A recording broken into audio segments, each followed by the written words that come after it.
Олдағы оқу йылында 52 оқушы автомобильләргә хезмәт күрсәтү мастері һөнәрен үзләштергән. Авыл хуҗалыгы машиналар ремонтлау һәм эксплуатацияләү, повар-кондитер эше белгечләре алып чыккан. Егетләр, кызлар бик теләп укыйлар, абыйлары, мастерлар бу профессияләрне алырга төпләп укыталар.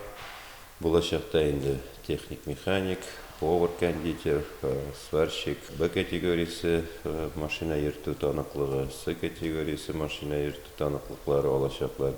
Шаякта тракторист, машинист таныклыгы алачаклар. Техникум укучыларны 9-нчы сыйныфтан соң кабул итә. Егет кызларны инде эшле дип тә әйтергә буладыр.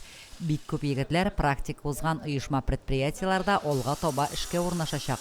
Агромастер җитештерү җәмгыяте Август Муслим агрофирмалары укучыларны үзләренә эшкә көтеп кала. Вот эта профессия, сейчас пришли учиться к нам ребята с эксплуатации, они 4-годичники. В дальнейшем это, в принципе, у них вторая, третья даже профессия получается. Они получают права водителей, трактористов, и они как техники идут. Еще плюс к тому, что сварка.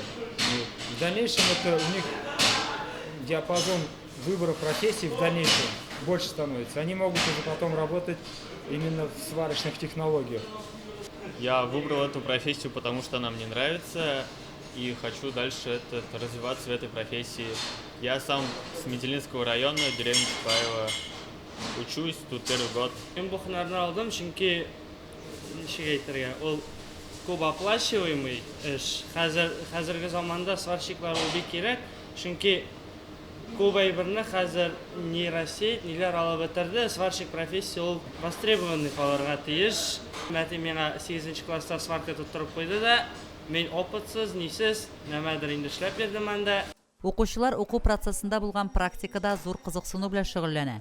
Үз сәләтләрен үстерәләр һәм алар алдында яңа мөмкинлекләр дә ачыла. Кызлар производственный практикага киткәнче учебный практикага ябыр өчен бүген имтихан бирәләр. Имтиханда без төрле ризыклар пешерәбез. Алар үзләре сайлыйлар. Башта без аны пешереп өйрәнәбез. Яңадан соң аны алар пешерәләр һәм инде табынга матур иттереп бирәләр. Бүгенге көндә 2нче курста безнең 9 укучы укый. Барсы да тырыш, тәмле итеп пешерә беләләр. Бу көннәрдә повар-кондитер төркемендә белем алучы укучылар практика тапшыра. Ризыкны тәмле итеп кенә түгел, матур итеп тә табынга бирү мөһим ди кызлар. Минем туганнар да шул поварга укып эшләп чыктылар. Минем апам шул повар технолог булып укыды да, һәм эшләде повар булып, шеф-повар булып. Мин шуны бәләкәй чактан бирле күреп үскәч инде миндә повар булып укыйсы килде инде.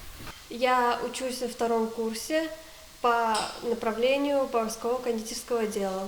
Я очень люблю готовить, потому что вот всегда дома готовлю. Поэтому решила учиться здесь.